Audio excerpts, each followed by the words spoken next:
Hello all, Jamie Rodgers here today for a top tip with glossy glazes. Today we're going to look at textural backgrounds and we're going to be using our 6 brand new shades of bright glossy glazes.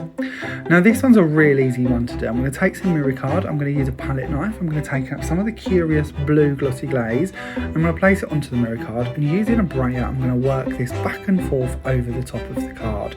Now because glossy glazes will adhere to any non-porous surface, this could also be acetate glossy card, could of course be porous surfaces as well, such as cardstock and MDF. The brayer will put down and pick up as it goes along and give us that incredible textured background, as you can see on that finished dried sample and in the background of this card.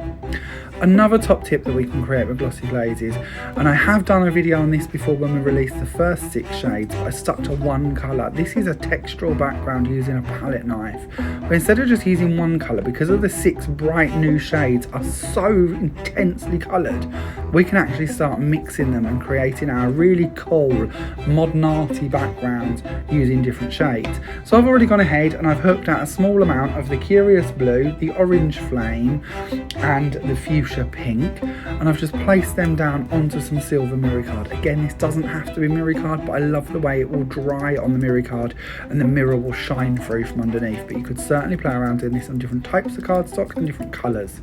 Using the base of the palette knife, all I'm going to do is slowly but surely work my way across the card, just patting the palette knife down and picking it up. And as I do this, it's going to mix the colours together, but it's also going to, when it picks it up, it's going to give us that texture that's going to come up in all these little veins and points that we are creating. It just gives you a really nice background to work with, and because this is a durable product, once dry it means we could then put it inside an embossing folder, we could die cut it, you could, well, possibly not stamp on top of this one, but you could certainly ink on top of it if you wanted to. So maybe you might want to do some rough stenciling over the top of it or something like that. But because of the glazes are very acceptant type of products, there's no reason why you couldn't do more with this once it's set. As you can see, areas you've put down more product, obviously you're going to end up with bigger mountains as such that we're creating than smaller areas where you're sort of padding it more out to spread it around. I quite like a mix of both. When this is dry, it will also still maintain its gloss, but you're going to get to see that mirror shine through from underneath. This is the panel once dry, so it won't take long to dry, obviously depending on how much product you put on, but once dry you can then start playing around with it and using it for your cards. In this one I've used it for the background, on this one I've used it for the background. I've also done our painting technique, which there is also a glossy glaze video out showing you how to do that too for that card.